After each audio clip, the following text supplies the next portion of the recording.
Welcome to part 2 of the stories of my life. Now, this is the period where I share when I was involved in the music industry. Now, just like any other young person, I was very much into music. It was an important part of my life, and it still is. This covers the period when I was involved in the music industry, and I was around 12 years of age when I first started to listen to pop music. And from the money that I earned delivering newspapers door to door, 7 days a week, I had enough money to buy my own records. Records of Buddy Holly. Peggy Sue, oh how my heart yearns for you, oh Peggy, my Peggy Sue. Oh well I love you, gal, yes I love you, Peggy Sue. Oh well I love you, gal, and I want you, Peggy Sue. The Everly Brothers. Here he comes, let's get these clowns. I've gotta stand tall, you know a man can crawl. Oh, he knows you tell lies and he lives on passing by. He's not a man at all. Here he comes, let's get these clowns. Eddie Cochran, Summertime Blues.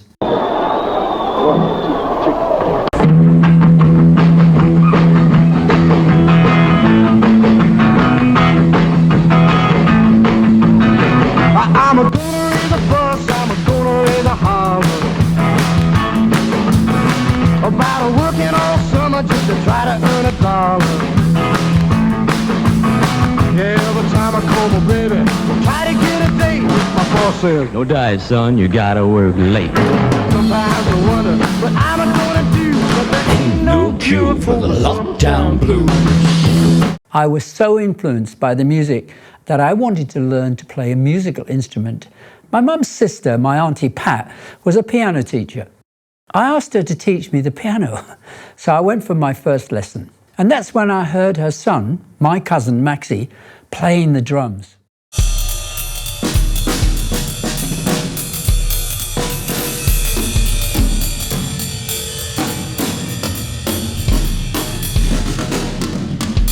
Oh, there and then, I decided I would prefer to have drum lessons instead of piano lessons, please, Auntie Pat. At that time, Maxie was doing his national service in the army and would only come home when he was on leave from duty. Therefore, having a regular drum lesson from Maxie was just not possible. I couldn't afford a drum kit, so Maxie used to set for me to practice some of the basic drum rudiments, using only a pair of sticks and a cushion. Yeah, a cushion. How could that help? Well, this was hard going. You don't get any bounce from a cushion, whereas with a real drum, you have the skin on the drum, and from hitting the drum, you get a much better bounce.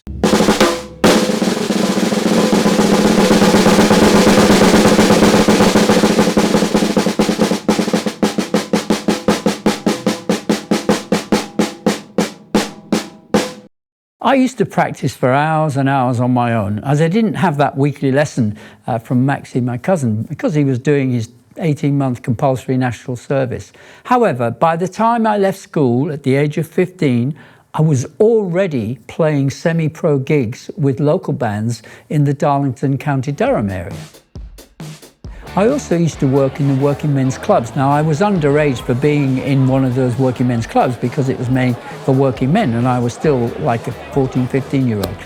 And my cousin Maxie also used to take me to the jazz clubs. I loved that. I was only around about the age of 14 at that time, as you can see from the photo, but don't tell anybody, okay? I began to enjoy jazz, and I was listening to musicians such as Joe Morello, who was an American jazz drummer, best known for being the drummer of Dave Brubeck, and the piano guy, you remember? Take 5? I'm going to have a go at trying to do the same as what Joe Morello was doing. My friend George Williams has recorded a little bit of the rhythm for me so I can get on and set that in here. Hopefully, pray for me that I can do it.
Another great example for me was Buddy Rich. Oh, you check out that YouTube if it's possible to get the impossible drum solo, as it's called. And I use one of his licks even to this day.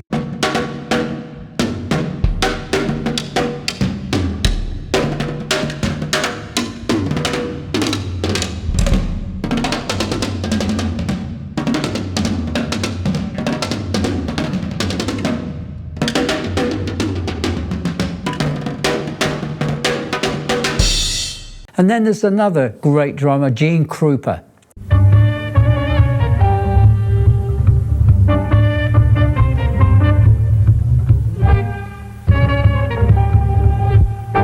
And he did Big Noise from Winnetka. I too made a record of Big Noise from Winnetka. I'll tell you what it was. We'd just been doing a session, demo session with somebody in Regent Sound, and it was at the end of the session. We had about 10 minutes left of recording time. So I said to the guys, including Mitch Mitchell was one of the guys who was with Riot Squad in those days, and he became the drummer with Jimi Hendrix. He was there and he played tambourine for me, and I played the drums. Amazing. Okay, and anyway, we laid down this track, Big Noise from Winnetka, and literally one take, and that was it. And I took it to a record company. They released it. Didn't go very far, but yeah, at least we did it.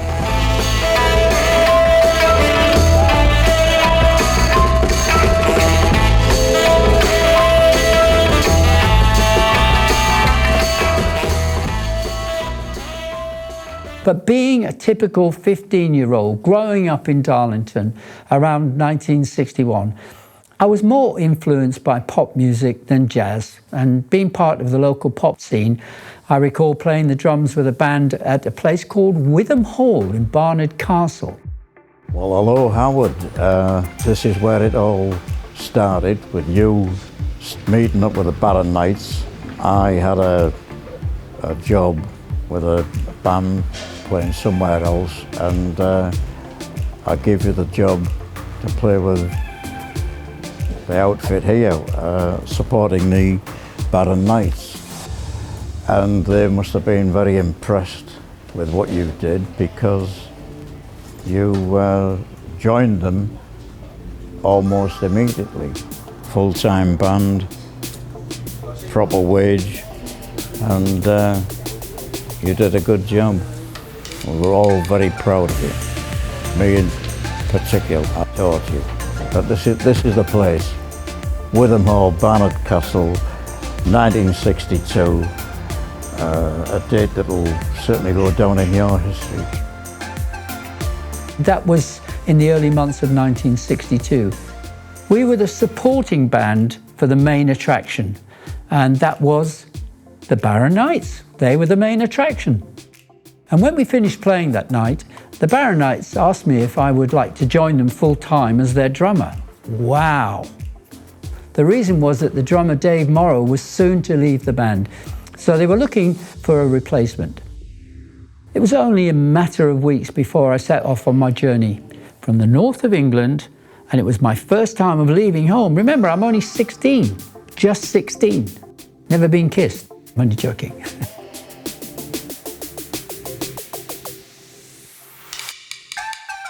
I left all my family and all my friends behind, and oh dear.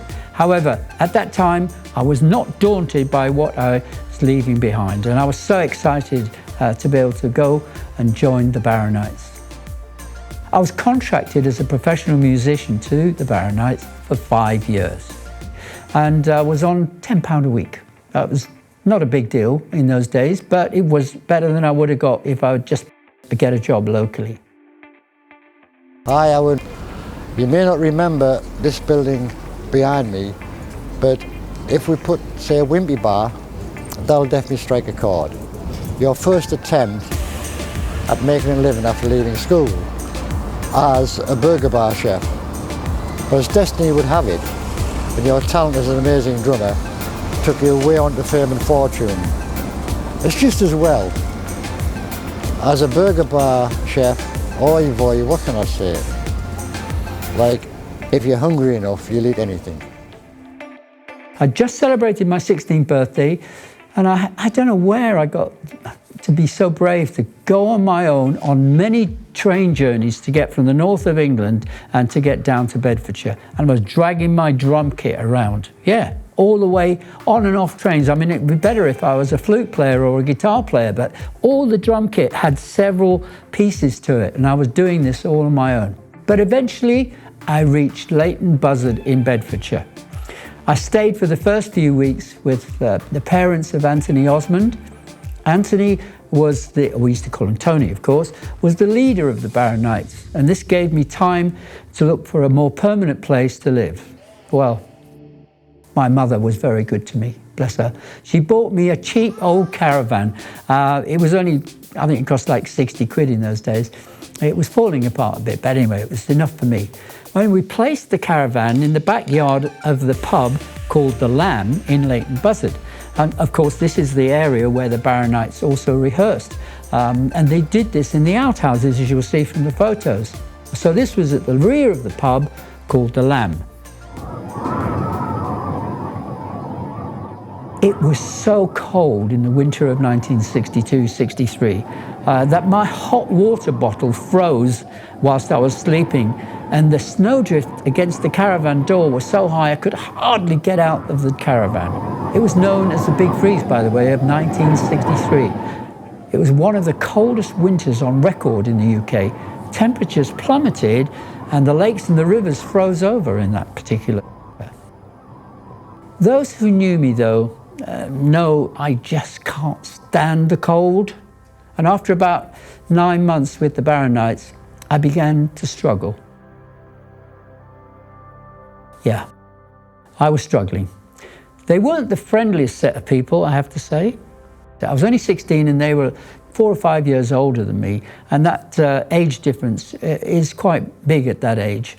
And Tony Avern, who's the Barron Knights manager, he said to me, the moment that I arrived in Leighton Buzzard was rather strange for me. He said, "We keep ourselves to ourselves, so you keep yourself to yourself." This was the total opposite of what I was used to, and I was accustomed to friendly folk in the north of England. But now, having been told categorically, keep yourself to yourself, was just so alien to me. I was so lonely, especially when we were not traveling to a gig or we were on the coach or we were performing on stage. That was all fine, but when I was so-called back home in my caravan and not being been able to meet with the Barron Knights band or anything. You remember, they had their family and friends, and that was where they were brought up. So I couldn't socialise with anybody because I didn't know anybody in that whole area of Bedfordshire. And mine was 215 miles further north, so I could hardly go home for dinner or Sunday lunch even. My family time was non-existent, and over the months that I was with the Barron Knights, we were becoming more and more popular. We were playing nearly every day and on rehearsing, of course, and sometimes 7 days a week.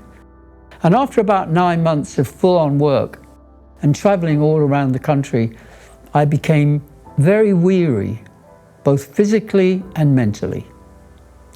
Especially when the manager told me that my then girlfriend, Liz, God bless her, was seeing someone else. And that happened when I was away on tour, so I was homesick and missed my mum, my family and my friends back home in Darlington, and then came the day it all was too much and it all went wrong.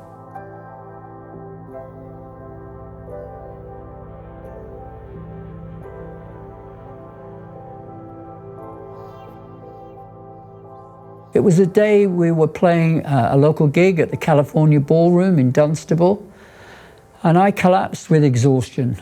I was taken to hospital, and the next day, Tony Avern, the manager of the Barron Knights, he came to visit me.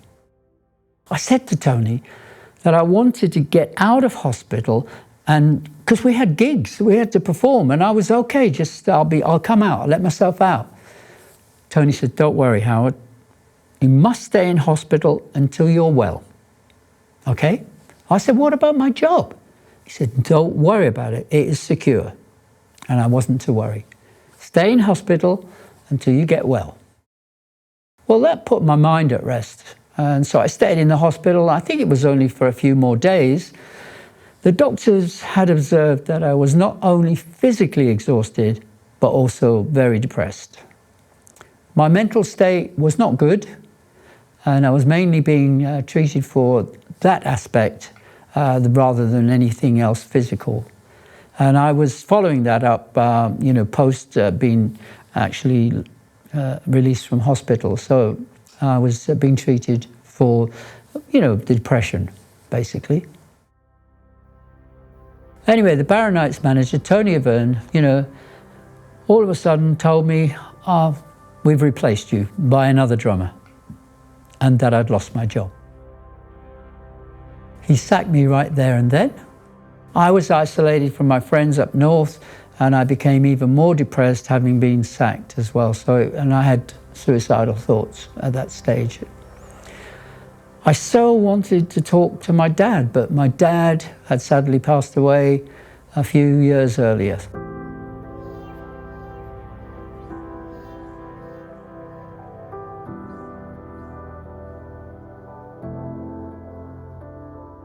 Fortunately, my dear mum came down from Darlington to be with me, and we both went to London, where we had new opportunities for me to continue my career as a professional drummer. That's thanks to my mum, bless her heart. We first lived in a rental apartment in Ridge Road in Hornsey, North London. And during this time in London, I was trying to get my drum kit back from the Barron Knights. However, it soon became clear that my drum kit was not or ever coming back to me.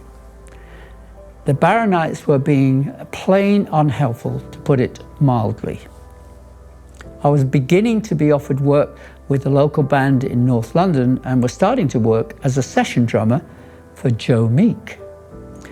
Joe Meek was one of the best recording engineers and producers of that particular era, and he was keen on giving me more session work, but being bereft of my drum kit, I needed somehow to get another set of drums, and I certainly didn't have any money to buy another set because they were very expensive. My dear mum said she would buy me a new drum kit. Bless her cotton socks. Anyway, I went looking for a new drum kit, and I went into this music shop that sold drum kits. It was in Shaftesbury Avenue in London. And as I walked into the shop, to my amazement, it's my drum kit up for sale in this music shop. Even had my name, Howie, on the drum skin of the bass drum. What? I could see that the guy who was behind the counter was very interested in seeing me there and noticing that my drum kit was there. He looked really suspicious. So what did I do? I actually went to look for a policeman, okay? By the time I got back and I returned to the music shop and complete with the policeman, guess what? My drum kit had gone. And so I asked the guy in the music shop, I said, so where was the drum kit that was here about 10 minutes ago? What drum kit? Totally denied it ever being there. I'll tell you what, you just couldn't make it up, could you? I think this would be the house that my Auntie Lily lost, you know, with that case. Eventually we bought another drum kit. It was a Ludwig classic. Oh, amazing sound. I think the cost then was about £750. I tell you what, my mum did an amazing job because she paid for the apartment we were renting, she paid for all the upkeep and looking after me. I didn't know, I had no idea as a 16-year-old that my mum, as a widow, was on a tight budget. I had no idea. So I realized that I needed to start making some money and, you know, so I could contribute to the living expenses. So I did some adverts for the Milk Marketing Board, and I remember working through an agency doing house cleaning. Can you imagine me house cleaning? I know my wife can't. So I wasn't doing that for very long because I wasn't very good at it. Anyway, my Auntie Pat, my mum's sister, she was quite wealthy. So I wrote to her and I wanted to borrow some money from her so I could start a business in Holloway Road, and because there was a shop up for rent almost next to Joe Meek's studio, if you know where that is, in Holloway Road. Here I am, 16 years of age. I'm going to start a business. You know what I was going to do? I was going to do a real estate agency and an employment agency in case one needed the help with the other if one was quiet. I had all this worked out in my mind. And so I asked my Auntie Pat, could you lend me, I think it was, I was only asking for 40 quid. She turned me down. But you know, the irony is this. A few years later, when my Auntie Pat finally died, I attended her funeral. And as you do, you say your goodbyes, right, to the deceased. So I was looking down into her grave. And I said, you know what, Auntie Pat, I find this very odd that I'm standing here. I've had to lend money to your son to bury you, and I think it was £1,000. And that's a long, long time ago, you know, probably early 70s or some, maybe late 60s. Her son, Maxie, asked me to lend him the money. So, because at least till her estate had gone through probate, etc. But I'm standing there in my, looking down into the grave at Auntie Pat and saying, you know, it's very ironic, Auntie Pat, you turned me down and you had lots of money and I'm having here to pay for you to be buried. Okay, anyway, £1,000 back then, believe it or not, is equivalent to about 20,000 today. If you lend people money, it doesn't work. It's best just to give it and let it go. Coming back to the early days of living in Hornsey, Crouch End area, in the north of London, I was still looking for work as a professional musician. And by now, I was regularly going down to Denmark Street, where a lot of the musos, musicians that is, gathered together trying to suss out what was going on that particular day. And was there any work? Was there any session work? Is there a band that needs a musician? And you were just looking for work. And we used to meet at that time, Gioconda. But I'll come back to that a bit later. At this time, my mother had already begun legal proceedings against the Barron Knights for unlawful dismissal and for not returning my drum kit.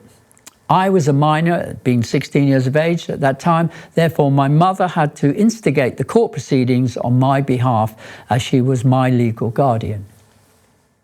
As you can see there from the headline, Barron Knights, 1966, and it's Conder v. Barron Knights, okay? They misspelt my name, they also misspelt Barron Knights as well. But anyway, this is what they described in the case. A 16-year-old agreed by contract to play the drums for the defendant's band 7 nights per week for 5 years.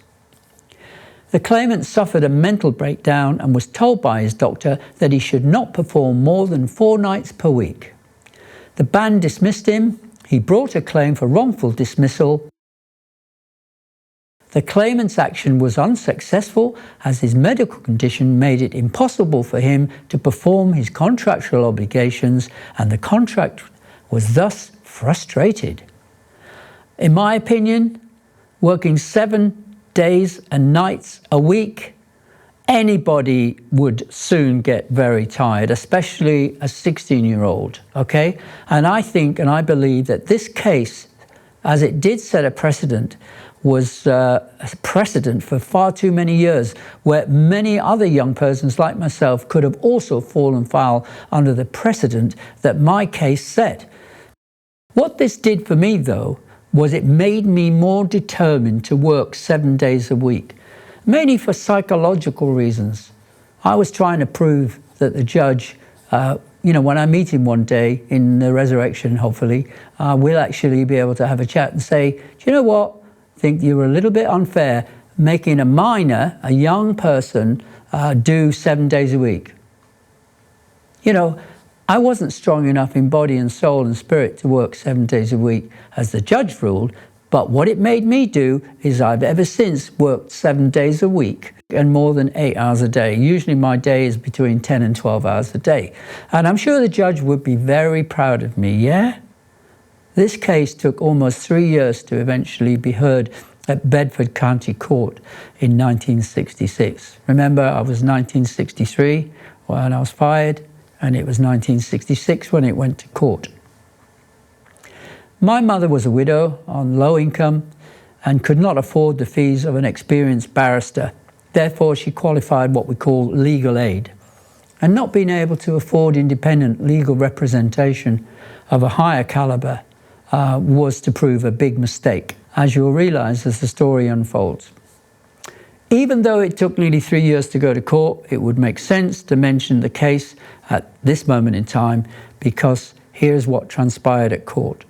I can remember that the barrister who was acting on our behalf was really a rookie. He was told off many times by the judge for not being able to follow the right procedures. And, I was also told when I said, okay, what about my drum kit? The Barron Knights took my drum kit, didn't return it to me. What about the drum kit? Oh, you can't mention the drum kit. I said, what? No, you can't mention it because the Barron Knights paid for the drum kit the day before we went to court. And that's a very clever trick that people play on you. If you pay what the other person is been moaning about, then they can't bring it up during the court case. Well, that was my drum kit, which cost me a lot of money, is just gone.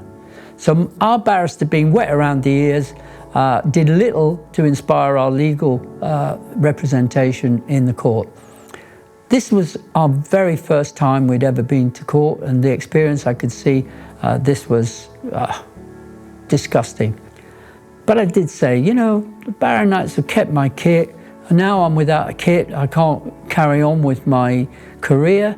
I was totally messed up.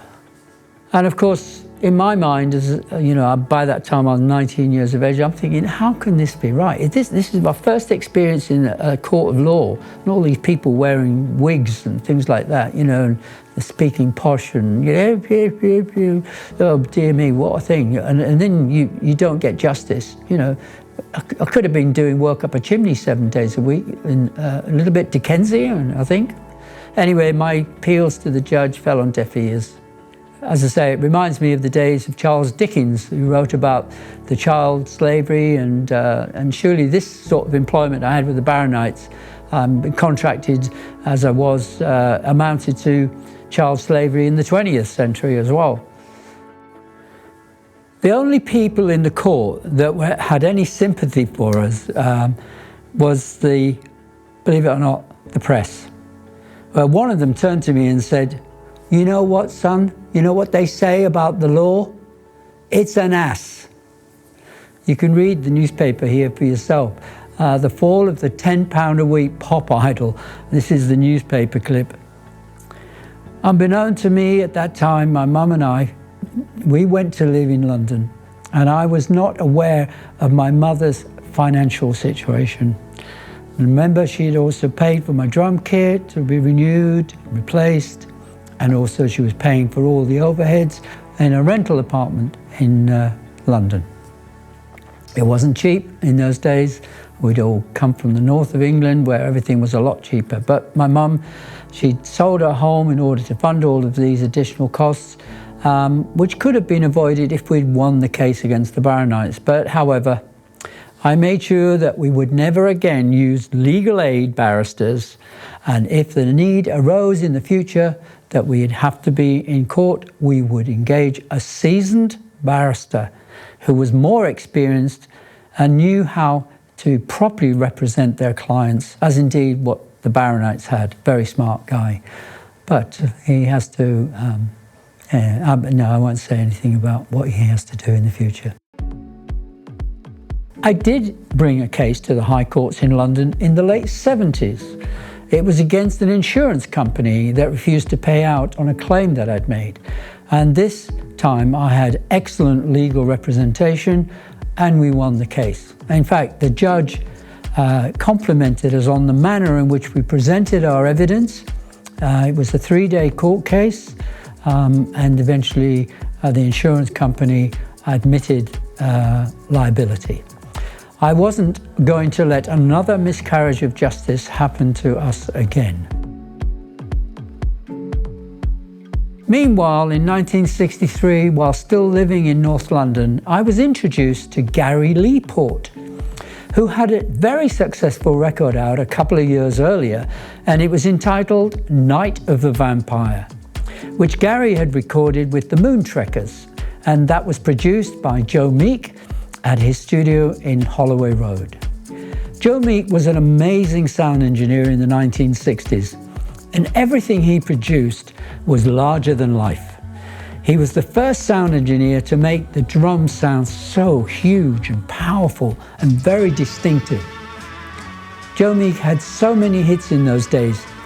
His number one hit was Telstar by the Tornadoes. So getting back to Gary, anyway, it was only recently, in fact it was last year, that Gary told me about some of the past that I had forgotten about that period. And Gary shared with me that when a certain singer, the now world famous Rod Stewart, was having tea at my apartment in Ridge Road, Rod had apparently been cutting his fingernails and letting it drop on the carpet. And my mother got really upset about this and said to Gary, "Do not bring that Rod back here again." Wow. Sorry, Rod. She was apparently not impressed about the way Rod had just left his fingernail cuttings on our carpet floor. Gary also recalled how Rod Stewart had been the singer for Gary's newly formed band, and this was way back in 1964. And Gary even told me about how shy that Rod was about singing. He felt that he wasn't a singer. Come on.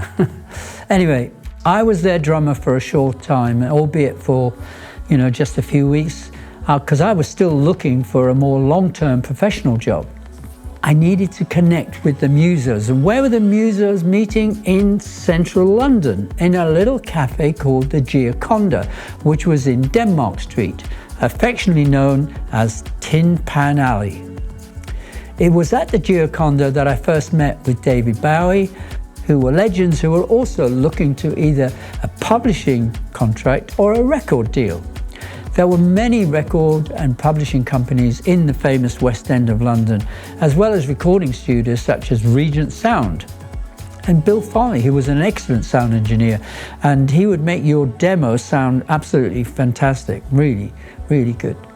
What is a demo? A demo is a recording about how you want to present your music ideas or your song to a publishing company or to a record company and try to get a deal with them.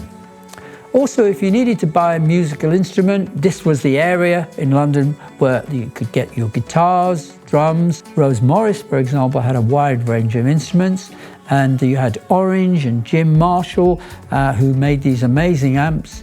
However, the Gioconda was the place to meet, and I was there quite recently and met the present owner, who very kindly let us in to film inside this iconic cafe.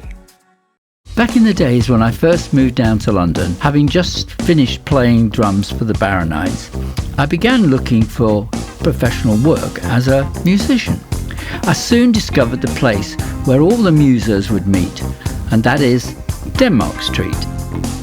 If you needed to buy a musical instrument, or you were looking for a music, publishing or record deal, or looking to join a band, then you would come here to Denmark Street, affectionately known as Tin Pan Alley. Here was where the cafe would be, and it was in the day called Gioconda. Well, it's still here, and it's under the same name, except it has the flat iron above it. I met with the present owner and to ask him if we could come in and do some filming in the cafe. He very kindly lets us in. I can't believe it, but we're here in the Gioconda, or what was the Gioconda, which is a cafe in Denmark Street, or known as Tin Pan Alley. We used to meet here with David Bowie, we'd have a cup of tea, because we were all looking for work in the early days. Mitch Mitchell, the drummer with Jimi Hendrix, he and I were always looking for work. We're a little bit of competition, really. Of course, just a few yards along from here is Regent Sound, or was Regent Sound, where the Cream, Eric Clapton, Ginger Baker, Bruce, whatever his name is, can't remember now, getting old, you know. We all used to go in there to record our demos. Having been in the music industry since I was the age of 16, many, many years ago, so this place is so dear to me to be able to find this today. But I worked for a while with the NEMS Enterprises, the Beatles management company, as a record producer. I remember when Robert Stigwood asked me one day to come to an audition for a band that he was looking to sign. They'd come all the way from Australia, and their name was the Bee Gees. I mean, how you just can't make it up, can you? And so we went to see them and audition them, and I remember that day. It was quite a privilege, because within weeks Robert Stigwood had signed up the band, and they were already hitting the charts in America, and it's just an amazing place, you know. Now a restaurant, but it's still got a name, Gioconda, underneath its new name. This is an amazing experience for me to come into this restaurant and have fun. A big thank you to the owner of the Gioconda. Thank you, sir. It's rather ironic that as I am completing this video, and I've just received this card from a dear viewer, which reads, "Dear Howard, God bless you. I saw this card and I hope it will bring back happy memories of having a cup of tea with David Bowie. I hope your health is improving, and I look forward to seeing you on our TV programs. Praise our Lord all the time. Thank you, Jesus, for all things. With my love, Joan." Thank you, Joan, and God bless you for your very kind words, and very timely too. I am indeed privileged and blessed to have such a great set of memories, especially of my early days in the music industry and meeting David Bowie. You should go and experience this place for yourself. As I said, many legends started off at this very meeting place, and I'm so privileged to have had such great memories myself for these early days in the music industry. Some good, some not so bad, some downright ugly though. I really should share with you about the very first time that I met Joe Meek. It's very sensitive. I don't want to be misunderstood. because I know how quickly people can be offended with perhaps some of the things I'm going to share, but I want it to come across as not a hate thing, okay, when I explain it, because this is what happened, okay? I went into the office where Joe Meek has his studio premises. It was in Holloway Road, North London, and I'd been introduced to him by Gary, and I went along for an audition to see if I was good enough drummer to be on some of his recordings. And I was standing there in the office, and Joe came up and stood in front of me, and we're talking, and all of a sudden he put his hands down into my trousers, and I was shocked because I've never experienced anything like that before. And so I'm standing there thinking, what on earth's happening? And he's fiddling with my you-know-what. I never, as I say, had any experience of this before. I'm 16 and a half, not quite 17 years of age. Never had anything happen to me at school or anything by someone of the same sex trying to play with my sexual parts. Anyway, so I sort of was a bit frozen, and fortunately Joe got the message that I wasn't interested and took his hands out of my trousers, and we carried on the conversation. It must have looked really weird if you were filming it. Anyway, so I did an audition for him playing drums, the drum kit upstairs in the studio, and I said, right, well, goodbye, and thank you very much. He said he'd get in touch with me, and so I went home, spoke to my mum, and I tell you, I said to my mum, I told her what happened. You know, I'm not that innocent, but I'm not experienced in this same-sex stuff. Okay, so I said, Mum, this is what he did. And I've got to go back next week. And so I get the results of whatever it is that, do I get the job or whatever? And I don't know what to say if he does that again. And my mum, bless her heart, she said, well, you tell him you're strictly for the girls. Oh, okay, Mum, thank you very much. And quite innocently, that's exactly what happened. I went back the following week and standing in the office again. Joe tries it one more time with me, puts his hands down my trousers, and I said, don't laugh, Howard. My mum's words came back to mind, and I just said, my mum says I'm strictly for the girls.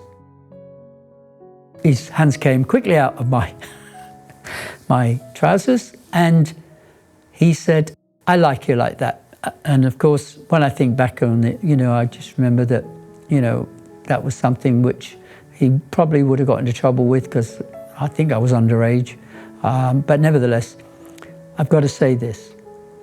Joe was the nicest guy. He was so helpful to me. I worked and did many sessions with him, and I've just got to say that I was really, really upset when he committed suicide, some months later, and because he was such a talented person, and so much he inspired me, both in the studio as a musician and the sounds he used to get, but he inspired me to the point where later in my life I wanted to do what he did and have all the different bits of equipment and make a good sound out of something that ordinary people wouldn't necessarily, or some sound engineers wouldn't be able to do.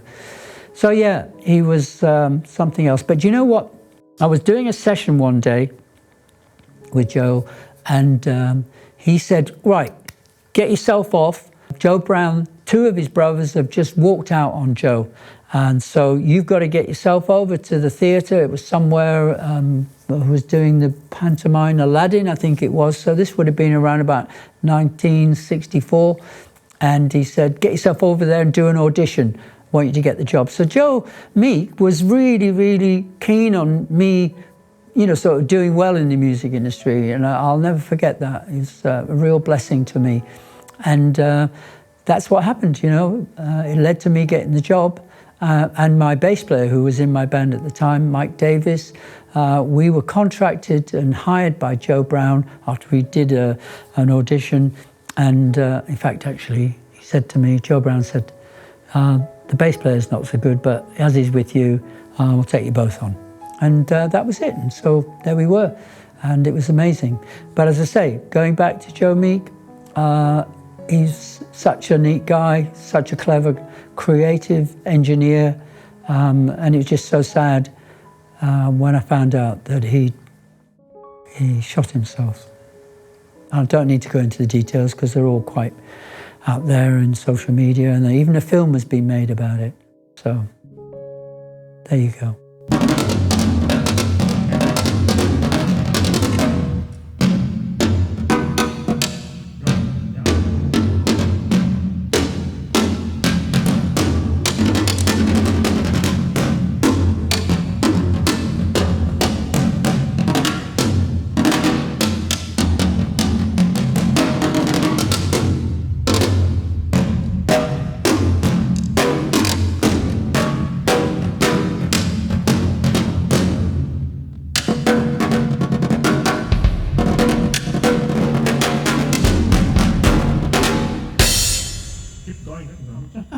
Back to the times when I was doing session work as a drummer for Joe Meek, I'd be paid a session rate or a fee for doing that. And I was recording at Joe Meek Studios, where the now legendary guitarist Ritchie Blackmore of Deep Purple, he was also recording his music there as well. And I was playing drums, and Ritchie was doing a track. I would just like to add, it's just with that experience I had with Joe Meek, trying to touch my sexual parts and everything, I'm not homophobic. If somebody wants to live a lifestyle like that, that's up to them. I know I have a Christian or biblical view on that, which is different to most people, but it doesn't mean to say I hate homosexuals. I don't. I know there are some out there that think I do, so I just want to make it clear that I am deeply saddened by what happened to Joe Meek, and there are other people as well that tried to have sex with me, if you want to call it that, as males, and I didn't. It's just not me, okay? But I recognise that's up to them what they do, but it's up to me what I do. But it seems this day and age that you have to conform to the wokeness of the LGBT movement. And, I've just got to say, I follow my biblical views and stay by that. And I'm really quite relieved that when I did find out, anyway, we'll get into that a bit later, but I did find out that, having the views I had, it was upheld by biblical views as well. So anyway. Oh, and one other little thing, Joe Meek, he was a little bit hot-headed at times, and you'd be sitting there doing a session, whether it was with Ritchie Blackmore or some other guitarist and bass player, and I was on drums. If Joe tried to get you to actually perform in a certain way, musically or whatever, and that he would actually say, this is what you want to do, and some people weren't willing to do it. And I tell you what, Joe would get so cross with you and he'd throw you down the stairs. And fortunately, that never happened to me. Joe was always very kind to me. So with Joe Brown, I played with Joe Brown as one of the Bruvvers for around the next 18 months, right up until Joe decided to stop gigging because he wanted to just focus on theatre productions, and he was in something that was called Charlie Girl, that was it, and he was appearing with Anna Neagle in Charlie Girl. I think it was at the Adelphi Theatre in the West End of London. And during the time I was with Joe Brown, I was privileged to play at the Royal Albert Hall. I think the top of the bill was the Rolling Stones, and we were just one of the supporting acts in that sense. So that's the equivalent to Carnegie Hall, I think, in America.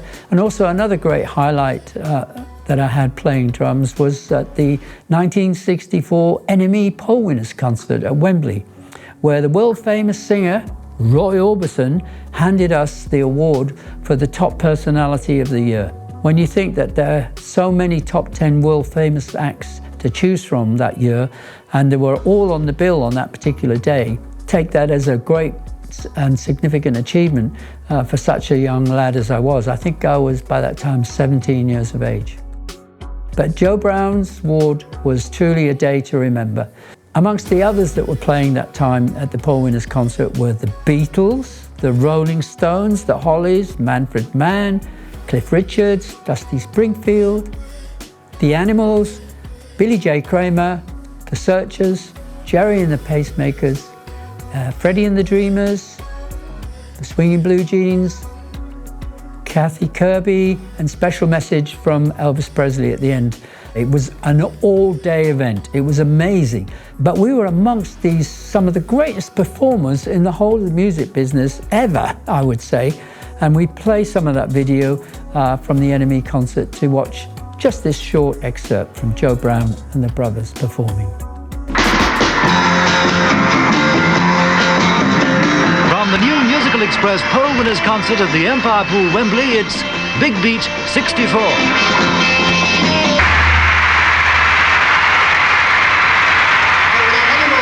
Sorry to rush in and carry on. How's about a big hand for another of the poll winners, the one and only Joe Brown?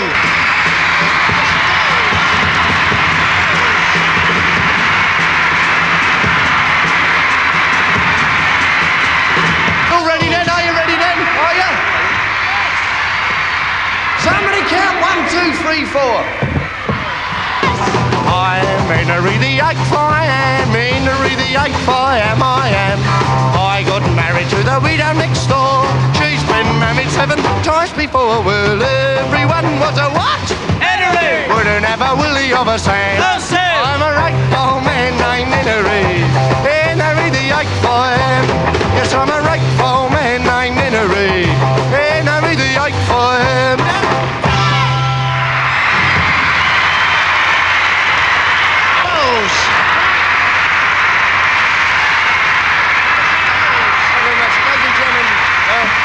Permission, I'd like to talk to you for a few minutes. Listen to that. Lovely. We'd like to try and play for you now a tune which everyone said we was mad to try and play at the Wembley Pool, but we're going to have a bash. This one is a classical piece of music played on acoustic guitars from Biget's Carmen. It's called The Seguridad. The Seguridad, isn't it?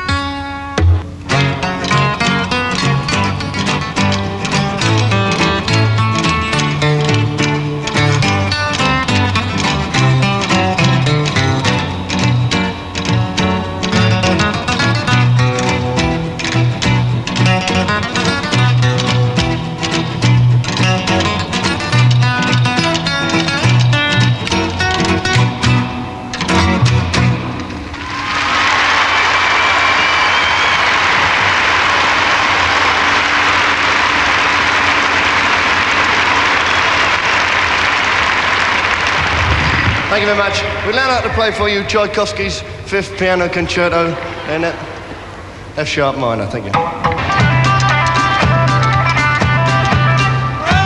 Mother says I look a yop, me trousers are too tight. She says I ought to get a job and not stay out all night. She doesn't like my haircut. She says me friends are lousy. And then she said it's getting late on Miss Me Azzy Azzy. Oh, Dad's gone down the dog terrain. Mother's playing bingo. Sister smooching on the sofa. You should hear the spring go. No one seems to notice me. Is earning a sin. What a crazy world we're living in. Now the law pulled me out thieving. Took me down the neck. Sergeant made out his report and he laid it on real thick. He said, I'll fetch your parents. I answered with a grin.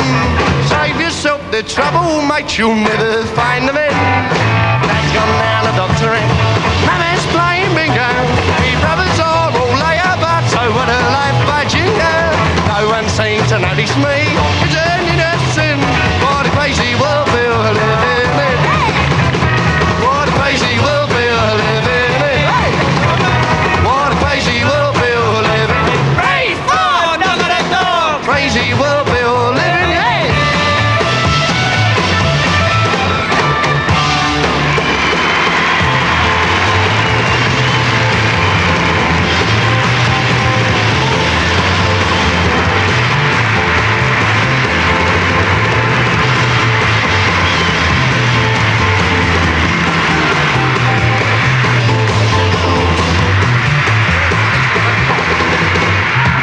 And to make the presentation at this point, we welcome one of America's favorite singing stars, who is one of our most popular American visitors of the moment. Ladies and gentlemen, Mr. Roy Orbison.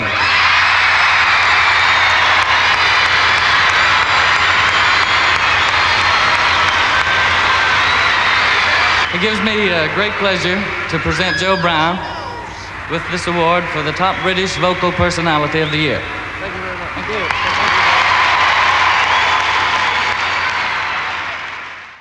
So there I was, 17 years of age, on the stage with Joe Brown, being handed the award by Roy Orbison. There was lots of television shows that we appeared on with Joe Brown as well, like The Morecambe and Wise Show, Frankie Howard, Tommy Cooper, he was a laugh, wasn't he? Arthur Haynes, and not to forget music shows like Top of the Pops and Ready, Steady, Go. We also toured with other well-known musicians such as Manfred Mann and Johnny Kidd and the Pirates, of course, and several American artists like the Crystals, the Do Ron Ron, do you remember that? And I'm sure it was this band that asked me to go to America to be their drummer. I was only a young lad, but probably just as well I didn't go. Let's play a little of the track, To Do Ron Ron. Joe Brown, compared to the horrible experience I had with the Barron Knights, Joe was an amazing, the best person I've ever worked with. He was a hard taskmaster, but I needed it because I needed that discipline, but he was always kind and treated everyone in the band with the utmost respect and was a true professional and still is a true professional in every way. He always paid us our wages on time, which is not the usual thing in the music business. And Joe had integrity, and he has integrity, let me put it in the present tense. And it's a very rare quality to find in any business, let alone the music business. And I want to thank you, Joe. In fact, looking back over my whole music career, I would say that for all the people that I've ever worked with, Joe is the nicest person ever. All respect to you, Joe. And also your wife, Vicky, has passed away, and daughter, Sam Brown. Amazing singers, both of them. They're lovely people, and they were great to work with. Let me tell you a little story. Yeah. We were recording in a studio in London, and Joe Brown needed a harmonica player to be on this particular track that we were recording. And when the session had finished, this harmonica player said he just made a record and he was hopeful that it was going to be a hit. The title of that song was It's Not Unusual. Yeah, the now legend Tom Jones. Everyone has to start somewhere, and when you're going through your career in life, in whatever it is, but particularly the music business, people could be playing tambourine or just being on the sidelines, but then one day their turn comes, and the music business is no easy task, but I've got to say that there's so many people I've seen come and go in the music business, and some of them have done really, really well. Bless them.